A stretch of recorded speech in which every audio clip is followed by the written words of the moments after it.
Ikhotho yokudlulisela amacala yeKenya kusasa yokuthoma kulalela isibawo esitshijila kumenyezelwa kwesekela likaMengameli uWilliam Ruto njengothumba amakhetho wangomhla ka-9 kuRhoboyi. Ndunankulu waphambili uRaila Odinga noMartha Karua babalahlangana nabanye abalithoba abaphikisa ukuthumba kukaRuto ngensolo zokuthi kube nokukhwabanisa okwenzekako ekambisweni yokuvota. Uthe ngemva kwamakhetho umbango ukuthatha isikhundla sikaMengameli uHuru Kenyatta sewudlulele ekhotho ephakemeko. Lokhu kuza ngemva koba nondunankulu uRaila Odinga araga isimemezelo sokuthi uRuto mthumbi wamakhetho kaMengameli wangomhla ka-9 kuRhoboyi. What we saw yesterday was a travesty and a blatant disregard of the constitution. Encwadini yakhe yokumangala uOdinga usola ukuthi ikomishini esijamelwe kezamakhetho kunobukirikitshana ebenzileko bona kuthumba uRuto.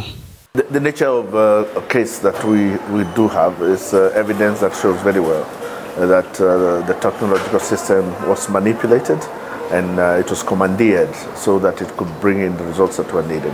uRuto menyezelwe njengomengameli ubalwe njengommangalelwa encwadini yesililo kaOdinga kanti omunye ungikhethana uMartha Karua ufuna ikhotho icitha isimangalo. Prayers are simple: dismiss the entirety of Mr. Odinga's petition together with his surrogate petitioners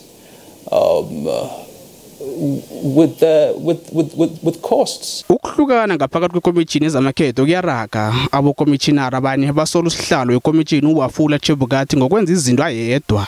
uChebukati nabokomishinara ababili basola uOdinga nabakhozi bakaMengameli uKenyatta abafaka hlangana igqwetha laphambilini uAmos Wako nonobhala wehlangano kaKenyatta iJubilee Party uRafael Tuju ngokufuna bona ikomishini memezelo uOdinga njengomthumbi namkha bahlolisisa imphumela ukuvumela ukuthi kubanjwe ikhetho lizokuba phakathi koOdinga noRuto. Isibawo ikomishini ethi akhange sivumele. Ikhotho yokulalela icala lemveke embili ngaphambi kokukhupha isahlulelo ngomhla ka-5 kuKhukhulamungu.